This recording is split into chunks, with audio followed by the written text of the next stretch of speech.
just I try to avoid the intro as much as possible because it's like the most words you have to say at one time without saying and or like. So we'll see how this goes. You could just start brah, bah, bah, bah, just Yeah. when you start to stumble. Yeah, maybe just added that sound effect somewhere, but luckily we can edit. So this is what's good about this. Yeah, feel free to take that clip. Yeah, I will. The JoySchtick Show.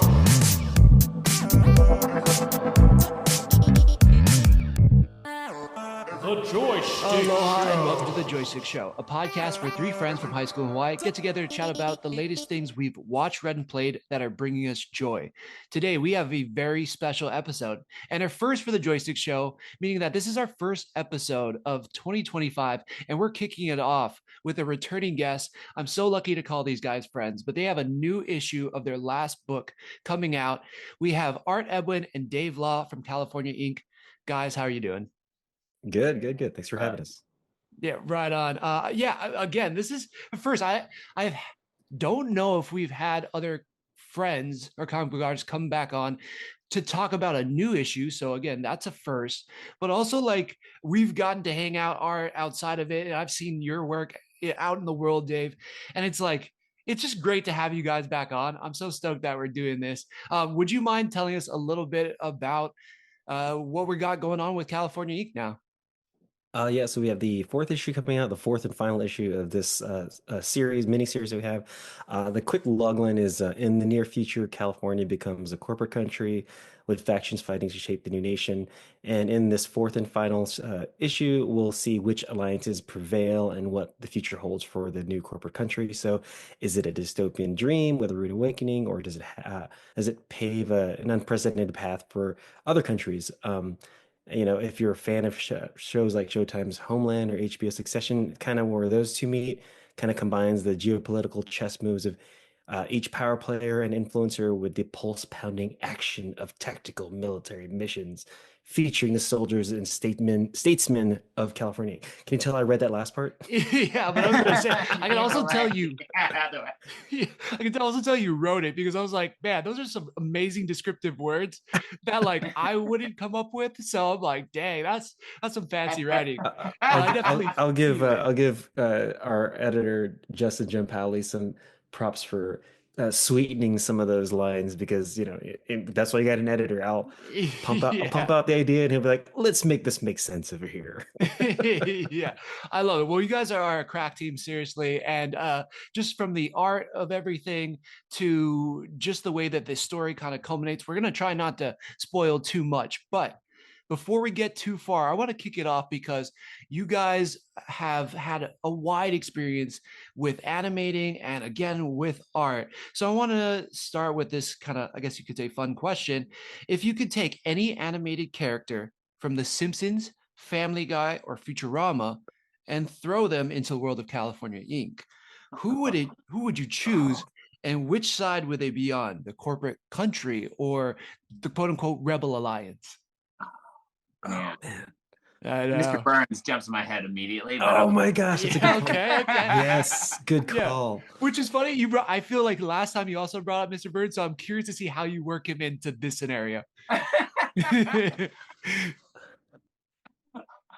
don't know. I think that he would have his finger in there somewhere. He wouldn't necessarily be on the side of California. Maybe he is in California. He's on the board. He has to be on the board. Yeah, right? He's really on the board. Yeah. Oh my gosh. Just the one board seat that we didn't get to see. Like, normally in the panels you see like the three guys, but he's like off as the fourth guy or only comes in for special meetings. That would be incredible. Nice. Oh man, that's great. I don't know, just because I like when Groundskeeper really rips his shirt open.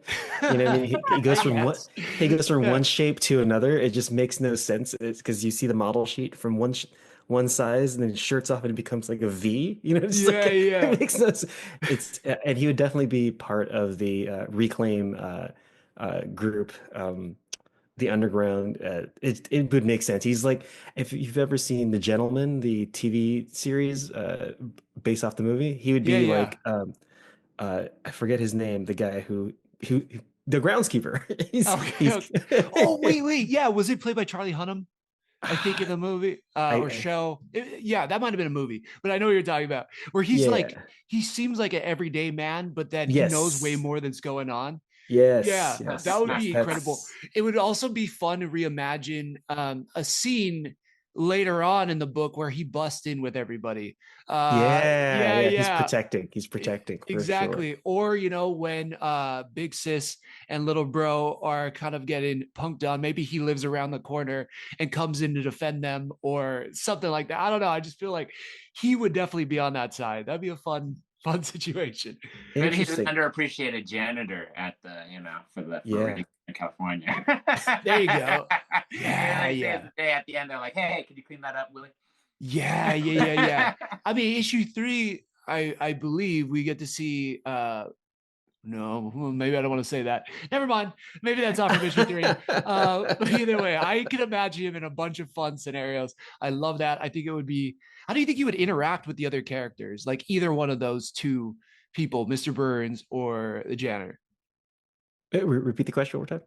How do you think he would interact with some of the characters, like the established characters in the universe? Like whether it was the janitor or Mr. Burns, like how would they I mean, interact I think with we him? could literally swap out one of the main board members with Mr. Burns, and it would be no different. Right, right. I mean, Yeah, Yeah, yeah, I could see that. yeah, I could totally see like groundskeeper, especially in the beginning of or the middle of the second episode, being the one who runs down the elevator saying, "Hey, we've been infiltrated," kind of, Yeah. and Yeah. it blows up behind him. Oh yeah.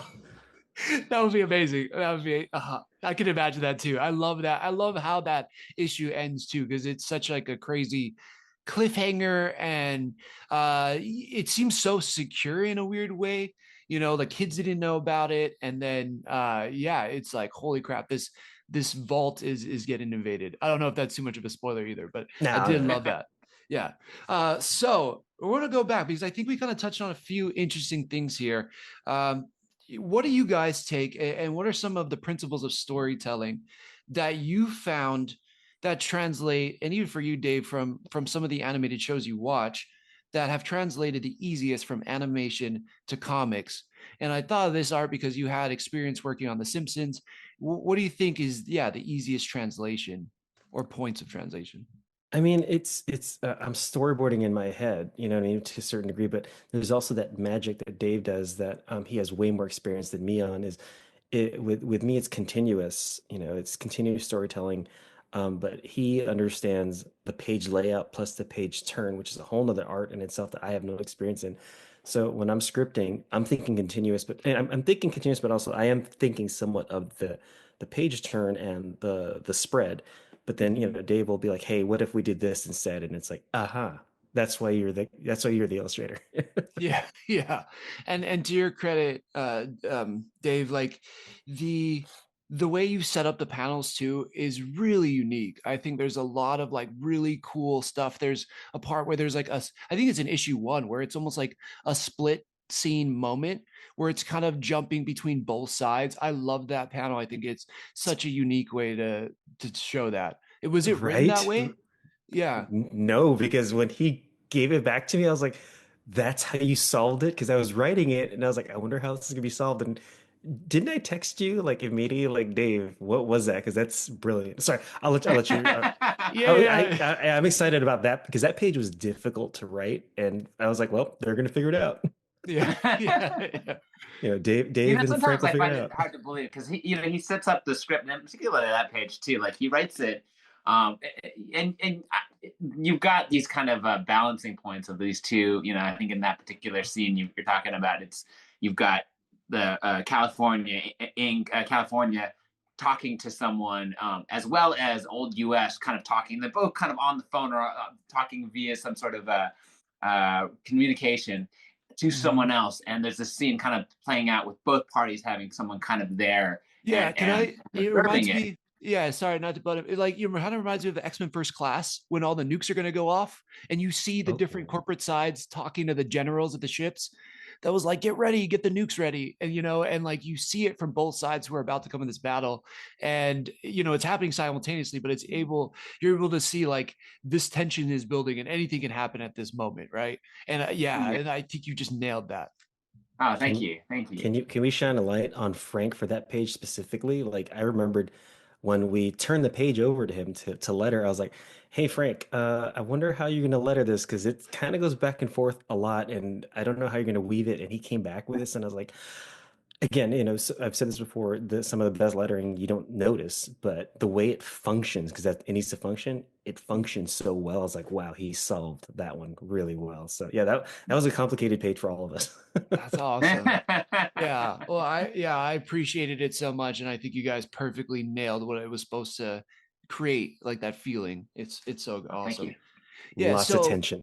yeah, exactly. I was nervous. I mean, even to the end of it. Again, I'm trying so hard not to spoil so much of any of the series, but even the way that issue ends. Oh boy, that one is that was my jaw dropped with that for sure. Mission accomplished, Dave. Mission accomplished. Good work, guys. You did it, Dave. Yeah, you did it, Dave. Okay, so this also brings me to like, what current animated shows are you guys watching, or I guess, or movies right now, that you've been pulling inspiration from lately? Ooh, I got a couple, Dave. Let me know if you want to jump in first. You go first. Well, I mean, it's kind of the massive hit it is now. Arcane is one of the big ones. Oh, yeah. Nice. When I first watched the first season, I was kind of like, I wonder if this is just eye candy. Like, it's pretty good storytelling. And then the second season came in, I was like, holy crap, it tied in so many amazing things from first season. Even, I don't know if you all finished it, but there's so many hidden layers. And I was like, okay, this is special. This is something special. Another one that I really loved, it's kind of older. I'm gonna say older, but that really stuck with me is Kipo, Kipo. Oh, I don't know what that is. On Netflix. Dave, you'd love it. Watch it with Elio and your wife. It's an amazing family show. It's also like got some funny family humor. I mean, adult humor, but it's driven by music, dude. And it's very wild. Like I think it could be as wild as Space Auditorium. Dude, it's so the music is you would flip over. We listen to the soundtrack a lot. It's dope. It's nice. Really cool. All right. Yeah. Is it like Kipo? Yeah, Kipo. Okay, heck yeah, I'm gonna check that out. It's totally amazingly musically driven. It's a dope show. It's really cool. And I gotta second you too. I definitely want to check out Kipo, but I second you on Arcane. Like I didn't quite get it at first when the first season came out. It took me a while. I'm like, I felt like it was beautiful, but it was having a slow start to the story. And as that story develops and then you get the flash forward, you see how like their start from the bottom, kind of everybody in that series, and then where it eventually leads by the end of the series, you're like, holy crap. So I need to go back and finish season 2. But man, you're right. They have carried so much from season 1 over to it. And every time they change the art in it, it is supposed to give you a different feeling. And I feel like that also does it extremely well, kind of like what you've brought through with California. So yeah, it's got that French animation thing going on. It's a combination of traditional animation with 3D animation. They even like the smoke is 2D or hand drawn. Where it's the part where they're doing chalk too, right? Where like they use that little chalk where it's like the sad scene where Caitlin's mom passed away. That was actually hand drawn charcoal for sure. Charcoal. That's what it was. Yeah. It was like hand drawn. I was like, wow, they took some major risks and it paid off. And it's pretty damn strong show. I only watched like some of the first season, so I'm kind of where Thomas was talking about. I was like, oh, this is cool looking. I like it. I love the characters. They look great and everything. But I kind of trailed off, so I have to go back, check it back out. I wasn't into it, but yeah. Exactly how I felt about the first season. The second season tied it, and I was like, okay, this is special. So you immediately watched it all over again with because as Nico and I, my son, we watched it together, and then my wife's like, "What do you two keep talking about?" And because the second season we finished it, and so she wanted to watch it, so we rewatched it immediately, and I saw everything tying in again from the beginning, knowing what's happening in the second season. It was like, okay, they're smart about this whole thing. So good. Yeah.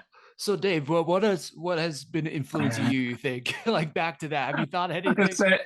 Mine's so different. I'm not approaching it that way. Like I still love like I watch like Futurama and Simpsons like all the time. It's like my comfort food, you know, like Yeah. it's both of those are pretty much going on. Like I'll probably watch one like a day at least, you know, like I love those two shows in particular. And then I've been watching Bob's Burgers. So I love like Yeah, the comedy man. animation shows. But I will check out like something like Arcane every once in a while. And actually, I think the last one I kind of watched like that was like Blue Eyed Samurai, which I thought was really Yes. beautifully done. Ooh, I call that one Nice. Violent Mulan. Dude, that Yeah, was but That's like such a good way to put it. it's me being a jerk, you know, but it really was like that's another special one. Ooh. God, that year, I think, I'm not like a person who really binges stuff. And when then that show dropped, I could not stop. It also Yeah, like same. it made one of my top shows of the year. It was just so phenomenal. Yeah, that was Yeah. so good. But yeah, comfort food, I completely get it. For a while, my wife's like, she had 5 shows in rotation. It was like The Office, Friends, How I Met Your Mother, that kind of stuff. And then I started showing her Bob's Burgers, and luckily I've been able to sneak that in there. But yeah, oh God, those shows are so I love great. that show. Yeah, You know what I love? Like I love the way they, in particular their dance numbers in that show. Like I'm always like, yeah. Oh I'm my always God. like, man, there's so many like little nuances in the way someone was dancing and whatever time they do that. And I'm always like, that's hilarious. Like, they always get me with their dancing. Absolutely. I mean, what they could do with like Gene and Tina and everything, it's like, yeah, I don't know. How do you guys view that? Because to me, like it seems simple, but obviously the animation's gotten better. I mean, you can definitely see it with like The Simpsons. Like, how do you view that as animators and artists yourselves? Like, is it amazing? Is you're like, are you just trying to understand, or do you understand how they've done it? Yeah. What's your thought process with that? Yeah. I mean, you do And definitely, I'm sure, Art, but and like, anytime I see like a dance sequence as Dave mentioned with more than one person, I just want to throw my pencil Yeah. across the room yeah. because it's just the amount of animation and drawing you have to do with groups of people just astounds me. Like it's like, yeah, and then writing the damn I didn't write any of those things, but just it just it scares me thinking about drawing that many people moving in sync to a beat and time and then doing the timing on it because you also have to Yeah. Right. there's I know we all don't love math as creatives, but then as an animator, you have to do timing too. You have to do like a timing sheet next to so you could hit certain beats when things move, and it scares Wow. me. Like I get nervous watching something. Like, oh my God, I Like get a little high. PTSD maybe from Yeah, like like your past or I something. get some acid reflux thinking about that person's workload. You know, like Oh my I gosh. think you telling me that makes me appreciate it that much more when I see that. I'm like, as you mentioned before, Dave, the monorail episode, that one gives me hives just watching it. Like I love the episode, but thinking about it from the animator's point of view, I'm just like, yo, that was a lot. Whoever did that, you must have been sleeping underneath your desk late at night. Right. Dang, props to that. I gotta try to go rewatch that one because I'm blanking on it. But yeah, I'm already just thinking that's probably just a ton of movement already. And what you've told me, yeah, I don't think I could do that. Hey, Thomas, I don't know. Have we talked about this? I don't know if we have in person, but did you see the Simpsons references in issue 2? Not that I caught. Yeah. Yeah, it was super subtle, and Dave didn't tell me until I realized. I'm like, wait a minute. So should we just reveal it? Just straight up reveal it, Dave? I kind of want to. Can you hint at it without revealing it? Yes, yes, yes. Okay, let's hint at it. Uh, it's not a direct character. It's an environment. Okay. Okay. You, All if right. you scan through issue 2, and you will see the environment. And go, oh, okay. No, okay. After this comes out, I wanna this might be like a social media thing where I kind of like hint to what it is or maybe show it and then we'll post it online or something like that. But I love that. I'm not catching because right now I've been like going through issue 1 through 4 and back and forth to try to come up with some things for this. So it's all blending together at this moment, but Yeah, no, it was look subtle. for it. Okay, Yeah, heck yeah. Dave snuck it in, and I was like, "Wait a minute, what is this?" Oh, dude, it's Yeah. super subtle, but also Oh, like it. But once you see it, like it's so obvious too. okay, heck yeah. All right. My mind wasn't there, but I'm gonna go back there and specifically look for it. Nice job. And I'm happy that we got that here so people can check it out when they pick up issue 2 or pick up the series. Yeah, you guys have done so many conventions since the launch of issue 1.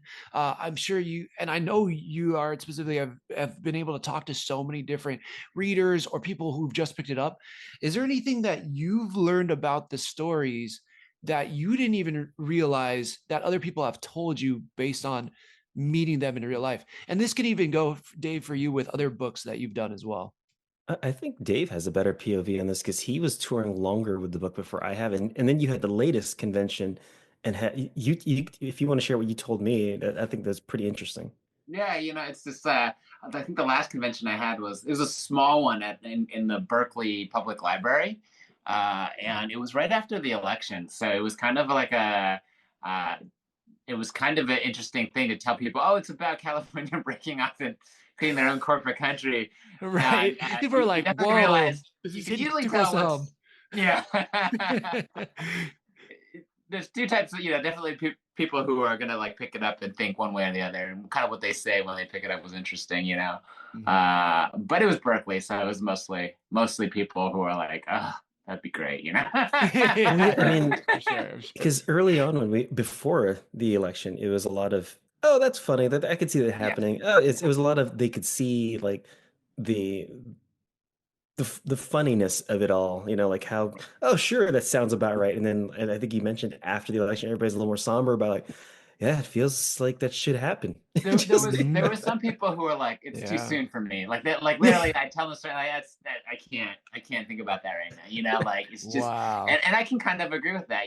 I was definitely invested in the election, and I was just watching it all the time, and just like, Mhm. it's a weird feeling like afterwards, like, and like I can kind of understand why some people are like, I can't think about that stuff anymore. And Yeah. It's interesting because we wrote this, or I wrote this, I think I completed it in 2018. So it was way before anything, like, Wow. it was like, oh Yeah. so, Yeah. I mean, maybe it's part of that Simpsons thing with predicting the future. There you yeah, I go. don't Heck know. yeah. Well done. Yeah. And Yeah. it's not particularly, it's definitely, it's a, Art always calls it geopolitical story. And it obviously, like, the politics within the story come into play. But as far as the politics of today coming through in that story, that's not something we really touched on in there. Mhm. No, no, yeah, definitely. Yeah, it's geopolitical based on like people's responsibilities or like even their jobs and stuff, but not necessarily like attacking our current political system. I feel like in the U.S.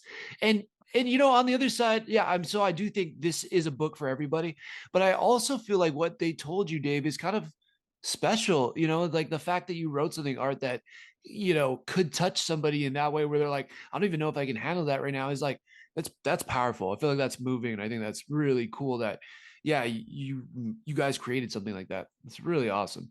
It's cool. Anything else? Anything else where you're like that somebody picked out and you're like, whoa, I didn't even see this. What about the characters? Like there's so many characters in the story that I feel like are really cut from an emotionally tied place to you, Art. I mean, there's some deep characters there. There's some fun. There's definitely jokes. There's definitely some things that got me laughing out loud. But I'm like, is there anything that resonates with you guys from the characters in these stories? I mean, all of them have some kind of experience that I've experienced that helps me drive the characters. So Mm, I've been stabbed in the back, in an office environment with somebody who I thought had my back, and that killed me. dang. Like almost killed my career without me getting too specific. So that's, hence the first part, and then I've lost my mom, early on in my life. So that's kind of a driver for Big Sis and LB. There's a lot of personal connections that help me push the story along, so I know it's driving them. Of course, they might be a little more caricaturized, but then it helps me kind of understand where they might be moving themselves along because of that, because of their experience, for sure. Yeah. Yeah. Yeah, that's beautiful. Yeah, and yeah, I see so much. I think those were the characters that really struck me the most in a way. Big sis and little bro, like they're kind of two halves to the same coin, at least in my head. Hmm. They're like how you could take a terrible situation and then go forward while still being, I think the sibling aspect almost makes them feel like they're the same person in a way, but like the way they are able to express their anger and disappointment and with the way the world is going is different, right? So anyways, I just love it. I think that was great. Yeah, Dave, what about you? Does any of that kind of, what comes to your mind? Um, yeah, like I obviously I didn't write the story, so I like characters at least in their their development was definitely all arts uh imagination. Physically in the looks of them, though, definitely based on a lot of people that I know. I always like to base characters on someone that I know, just because I think it helps in defining the expressions and the kind of body language they would have if you kind of, Mm. ascribe someone to that. So yeah, definitely like most of the characters, there's someone in my life that they resemble to a certain degree. And it's always fun to look at it and think about that too, but it isn't, because they're a mixture of a character arc created and a physical, you know uh attributes that I found in someone else. So it's kind of a different, it's a whole unique person. But Right. I'm kind of laughing to myself because was there anybody you've drawn and then that person sees it and they're like, what the heck, man? Like, why you gotta draw me like that? Like that's messed up. definitely. But I mean, like, so the obvious one is so with Big Sis and Lil Bro, they're definitely physically they looked like my son and niece when they were younger, because they're pretty much a similar age gap. And even though they're Native Nice. American in the story, my son and my niece are both half Chinese, half a variety of other things. So they kind of have Right that on. similar look, but just their mannerisms and just the way they would be with each other was actually very similar to the characters in the story too. My niece is a very I think you made. expressive person. Yeah, yeah. My son is a little more subdued when it comes to the ways of both. Ah. So, That's but so it was a cool. fun, yeah. Now that makes it even better. I mean, it really does. That's amazing. Sorry, Art, what were you gonna say? Oh, didn't you make one of the law enforcement kind of an ode to your uncle who's in law enforcement as well?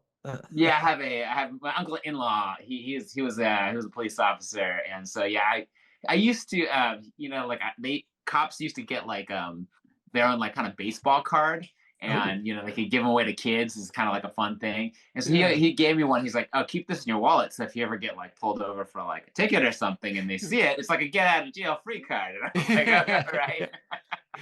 No, do you But I have always you ever had, had to use it?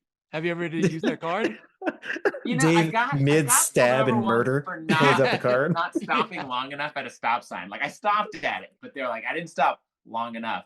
And I remember the cop. It's in the same town that my uncle-in-law used to work in, and he asks for my license and everything. And I'm thinking, I'm like, how do I work this in so Do it I doesn't sound bust the like I'm like, card out? get me Yeah. out of car. Yeah, like how do I? But it's like, whoops. Oh, where did that Right, come right. from? Yeah, yeah. I just couldn't do it. I felt stupid about being like, oh, do you know my uncle-in-law? Right, Like, right. Here's his please don't give me a card. ticket. Yeah. Uh, Oops, that's not my third, ID. yeah, Is yeah. that the move kind of like at the hotel when I mean, I haven't done this forever. You pass your credit card because, they ask for your credit card ID and you slip like a 10 underneath as well. So you include your uncle's card underneath and he's like, "What's this?" Oh, and he gives you the nod. He's like, Yeah, yeah. Go on, Yeah, kid." and according to my uncle, it would have been as simple as that. But like after the fact, like he tells me this. And at the time, I'm like, I'm going to look like an idiot. I'm going to be Right. like, oh yeah, This is why you never showing gonna work. Right? Like He's like, look here's he's at your like, yourself. ticket. he's like, "Oh, you were Yeah. Bob's your uncle? I hate Bob." Yeah, You know what? yeah, I'm get in the back of my car. I'm gonna yeah. handcuff you right now. You're in trouble. Here, Yeah. are you trying to bribe a police officer? Yeah, yeah. Step out. Can you step out of the vehicle, please? You're like, God dang it! Like this is what I knew was gonna happen. No, I totally. got Bob's nephew here. We Yeah. gotta write up Bob here too. But even though he's retired, let's make sure there's a little blemish on his record. Right, right, right. Yeah, post job and everything. That'd be great. Yeah, that's rad. And that's funny. That makes that scene so much better in a lot of ways too, because this is like, oh, you're trying to parent me. I don't know if you had that feeling for your uncle, but it's going to make me read into it that way the next time I pick up the issue and read it again. That's amazing. That's right. You're gonna dad me now. That's Yeah, right. you're going to dad me. Yeah. Sorry. That's what it is. Yeah. So Dave, I think this kind of leads on a good track. We kind of talked about like your experience, like creating these characters and stuff, but from a color standpoint, from a color palette, it's very unique to me. There's like these different shades of teal and like some grays, but also like these browns and tans. How did you come up with this palette, and how do they reflect like the mood or themes of the story? Oh, that's good. That's a good question. I used Yeah. to, when I first started drawing comics, I really didn't want to deal with color at all. Like just the line work felt complicated enough to me that I was like, I want to do black and white comics. And, you only have to make a couple black and white comics to realize that they're like, for your first book, at least, it's a little bit, people want to see some pizzazz, some color, so it was, I was like, oh, I gotta put color in this stuff. So, and it was one of the first times where I kind of employed this kind of mentality that I think I've ascribed to a lot of the art that I do, and that it's the things that you're kind of afraid of are obviously the things that you need to work on, and to like just embrace that and dive into it. And so I kind of made that realization with color. I didn't want to work in it, not because I was like, oh, I don't like it. I definitely can appreciate when someone understands color and the usage of it. So like now you should probably figure that out. So I definitely decided to take this hard left into like just really embracing color and seeing how I could use it to help tell these stories. And so I think about it a lot with the moods and the kind of like cold or warm or how that's going to affect the scene. But yeah, my uncle, who's also a great artist, he does mostly like public art in Portland and in that area.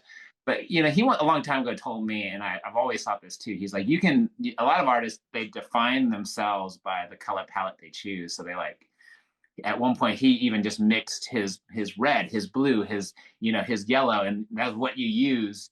And and that kind of like it becomes and I always liked that idea. So I kind of settled on a variety of those kinds of tints of those colors that I particularly like to use, and I play with them in various combinations on how I feel they affect the mood or a situation, or even just the where like they can even influence.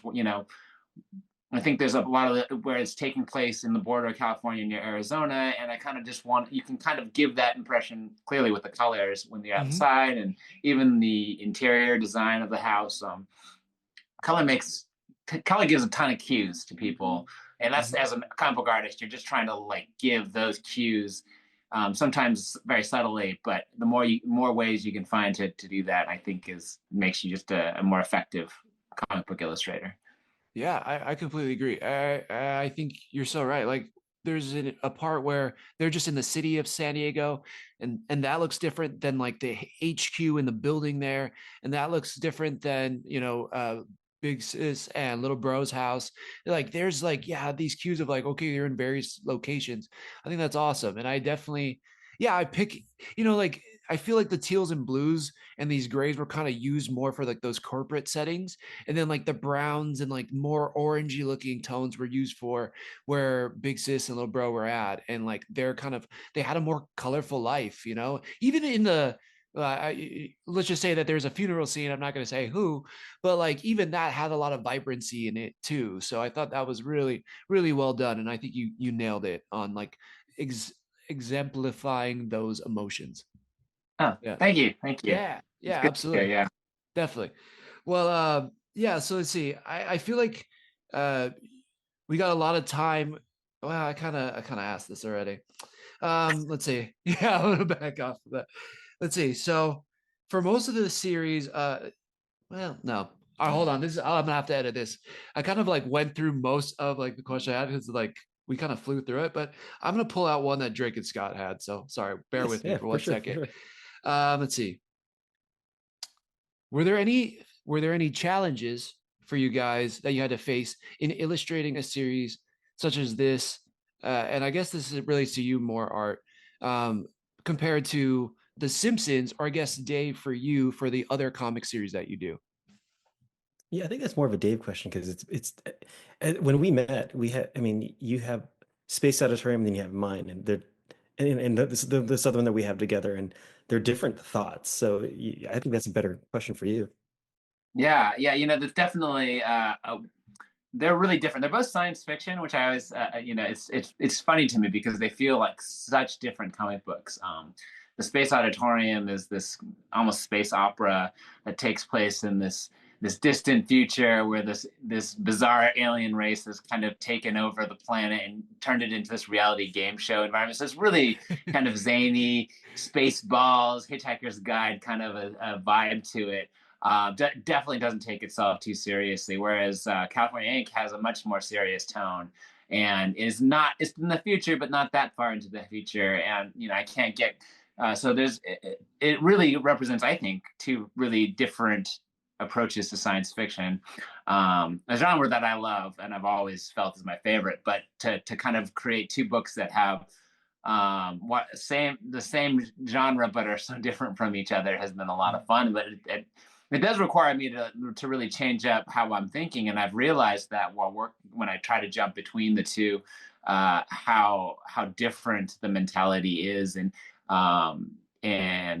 sometimes it takes a little bit to kind of get to the other side, but it's still a lot of fun. I like it a lot. I found it very challenging, and it still speaks to my interests as far as artistically. That's I mean, awesome. I'm gonna spotlight a little bit of what Dave is. I don't think he brought up enough is there's a lot of subtle moments in California compared to Space Auditorium. Because in my head, every time I think Space Auditorium, I imagine her running all the time. She's constantly running, you know. There's so much amazing action and so much, like you said, zaniness to it, but there's a lot of quiet, very quiet, subtle acting moments that Dave just really nails with just, a slight eyebrow raise from one frame to another, and it's just like, ooh. And you've heard me before, just email or text goosebumps, just it's moments like that. I'm just like, dude, there's something about this that's really working out with what Dave's doing. So I think maybe that might be for me the bigger difference between two is some of that amazing, just little bits of acting that Dave puts in there. It's like, that's delicious. Love Yeah, it's a nice touch. Yeah, that was like the accoutrement on top, it. or whatever it is, like just sets it off. I love that. So Yeah, I like think definitely Space Auditorium is like this exercise in loud and big gestures and almost cartoonish to a certain degree, where in Space California Inc.'s much more in the subtleties, much more more grounded. nuanced. Yeah. I totally feel that, and that's awesome. We're gonna have to highlight that other book sometime on the show as well. But I think this is a great place because you kind of mentioned it. For this series, most of the characters, and this is a spoiler alert, hopefully not too much. They all end up in these places that seem like their story could potentially go on. Is there any plans to kind of continue some of their stories or to spin off? Yeah, originally this was supposed to be 8 issue story, and at the time, Justin was, he was pretty deep in the industry and was like, if you're gonna go to a publisher, they usually want like a 4 issue miniseries to start off, and so I pared it down to 4 issues, and just thought, we wouldn't get past issue 1, and here we are, issue 4. And as I wrote it, I really fell in love with the Big Sis and LB siblings. They're awesome. So. Yes, the series is done, but I recently got invited to be part of a future noir kind of anthology. So I wrote Yeah. a 36-page story about Big Sis and LB. I'm not going to say when and where, but it's connected to this story in some way or form. It's kind of a moment in there. And actually, Dave and I are starting. I wrote the first issue, and Dave's actually starting art already. I think just starting art. So yeah, we're on our way with that. So I know that Yeah, that's we've heard from some. exciting. That's sick. I can't wait. we didn't know we were going to get this kind of reception. So it's really nice to hear people say, "Oh, it's over. Now what?" And it's like, "Oh, people want more. Okay, that's cool." But Mhm. got this other story. It's definitely more moody. It's going to be black and white with gray washes. I'll let Dave talk more about that, but it's definitely kind of more. It's darker. It's darker. But if, Dave, you want to talk more about All like your right. approach to it?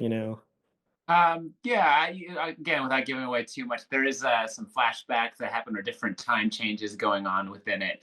And Art's direction was to kind of have a kind of clear uh, division between those to the viewer.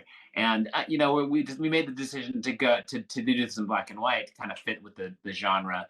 And and with that, like I said early on in my career, I really did just want to work in black and white. So it's kind of Right. a fun exercise to kind of go back to all my bag of tricks that I used to do when I would try to do something in black and white, and play around with some of those. And so I've got a couple different ways I'm looking to experiment with it, and I think I told Art, which he's kind of excited about. One of the ones I'm thinking about doing is working with just like ballpoint pen. It was Can't wait. I it can't was wait. Okay. so I remember playing around with a lot in college, and then I still do now whenever one is in my hand. A ballpoint pen has this kind of a much more. It's such an underrated art tool. So many people think of it as just a cheap, pen to write something with, but it really has quite a bit of diversity within it, and you can create some fun stuff with it. My problem is whether or not it will create enough balance with just ballpoint pens. So I'll probably pair it with something else to kind of give. So I'm not like sitting there like Yeah. doing I like cross hatching black sections with a ballpoint yeah. pen. Yeah. Yeah. I can barely hold my excitement. Like I'm so pumped that this story is continuing. I'm excited to see what happens with these characters, or even go back in their past, like you said. This because where they end up is very different from where we first meet them. Mhm. And there's just so much that I think this world that I still want to know about this world.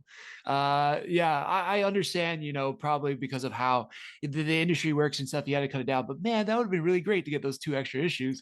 I would Yeah, have yeah. really dug that. But I'm sure those stories are still in your head or at least saved on a computer somewhere. So this is No, sick. I'm pumped.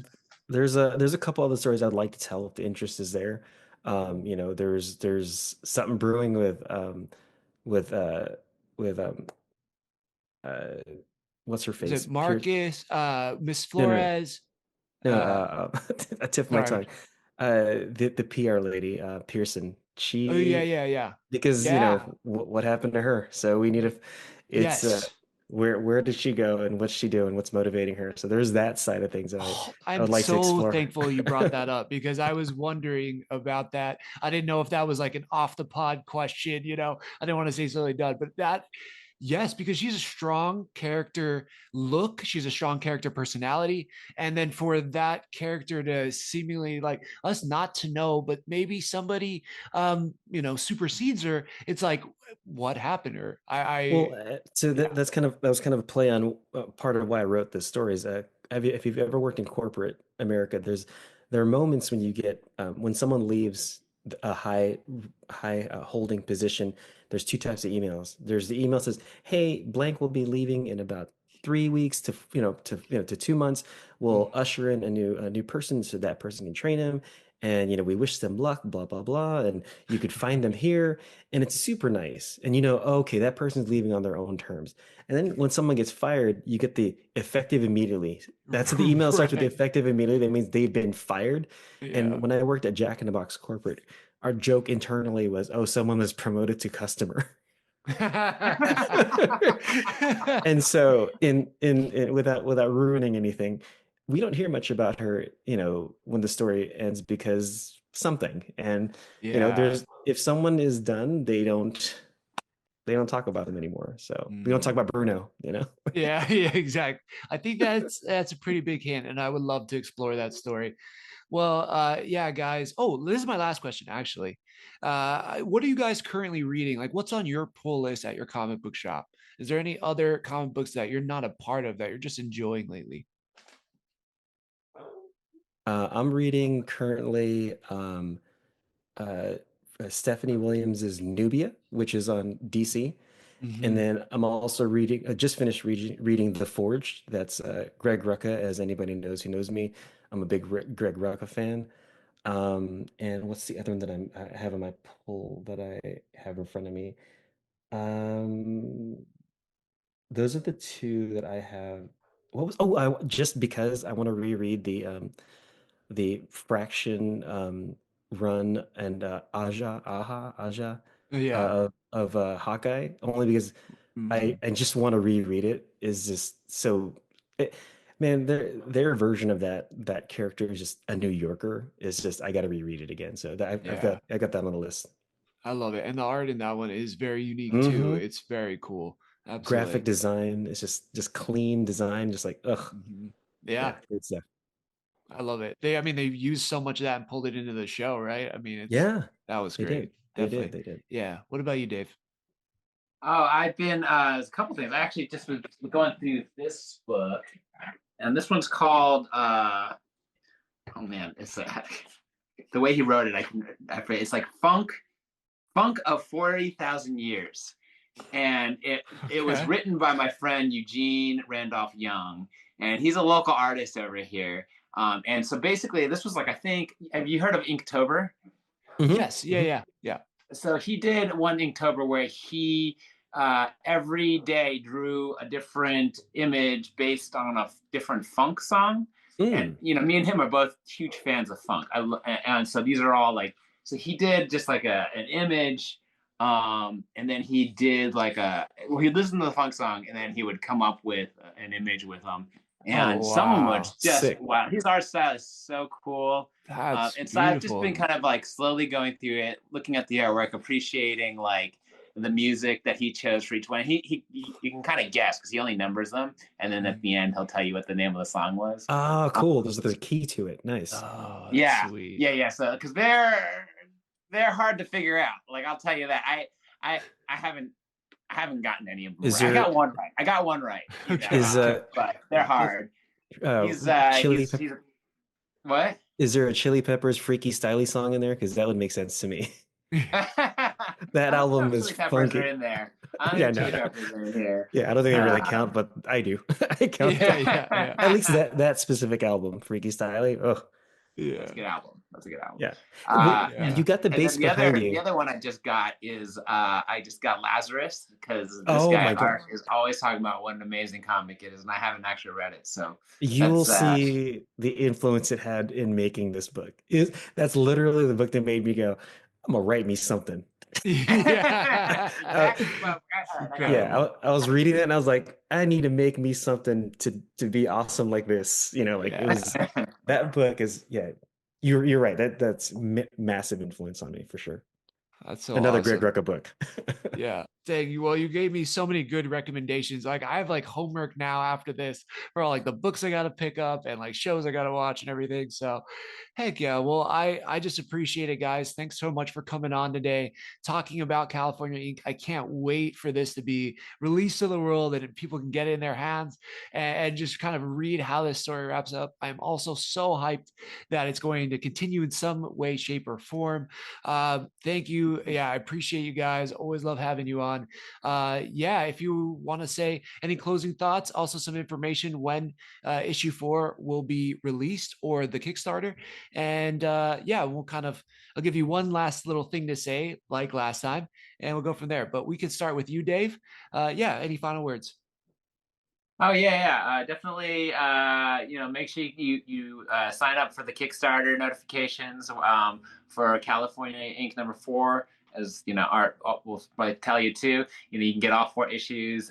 It definitely helps us create more of this kind of material for you, and we're really excited about it. This last issue, I think, Art gave me his permission to take a little extra time to make sure it really just was like what we wanted it to be. So I took that and I definitely I spent more time on it, but even within that time, I was working on it a lot, and I was really just trying to make every page just something that the viewer will look at and appreciate and enjoy. So I think I really like. I think I put in twice the time for each page in this last issue than I did with the other one. So I Wow. really wanted to just end it on on a high note. Really thought about each panel. So yeah, it shows, man. You did a fantastic job. It looks awesome, like incredible. Oh, thank you. Yeah, it really does show. You could feel it in every page for sure. Let's see. So as Dave mentioned, Kickstarter, type in California, INC, California Inc., launching on the 14th. And as Dave mentioned too, if you are new to this series, you can get 1 through 4. You can get number 2. You can get number 3 if you've maybe gotten the first 2. So many options between digital and physical. So many ways to catch up, or just get number 4. There's also like sorry to interrupt, but all the variant covers. Oh, yeah, that's right. Yeah. I always forget to mention, we've got such an amazing group. Art has picked an amazing group of artists to do these variant covers. Some of them are good friends of mine, and I just, every time I see them, I'm like blown away at the creativity that people have and taken with these characters that me and Art have made. So there's some really amazing artists on there. What are some others? I know Art Aguilio. Yeah, there's Don Aguilo, and Art. and Thad Robeck both work with this one guy named he's up and coming named Todd McFarlane. Yeah, so they do a lot of work for him for this other small title called Spawn. Oh yeah, man. Yeah, I don't know if anybody. I think I've heard of that. Yeah, it's only on issue 300 something. So, but they are something Salmon do every season. Yes.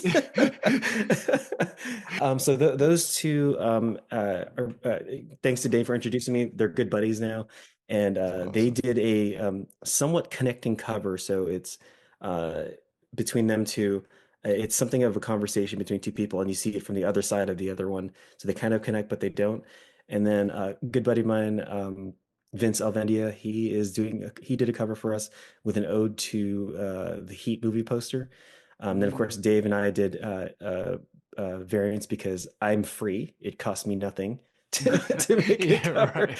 And then Dave, he did a thing where the main cover that we have now is amazing. Like it's a screen protector. Screen background for my phone.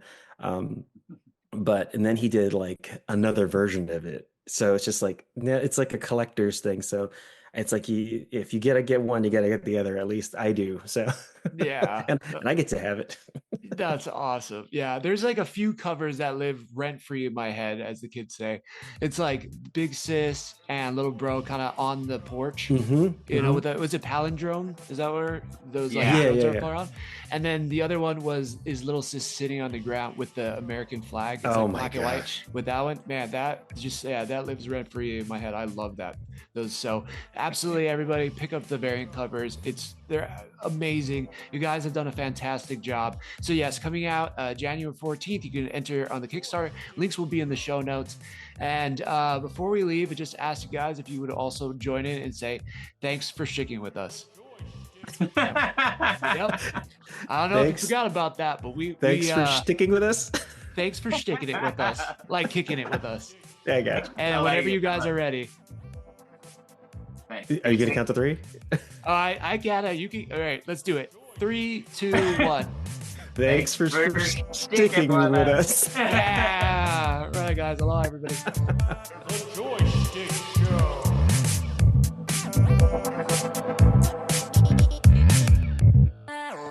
The JoySchtick Show.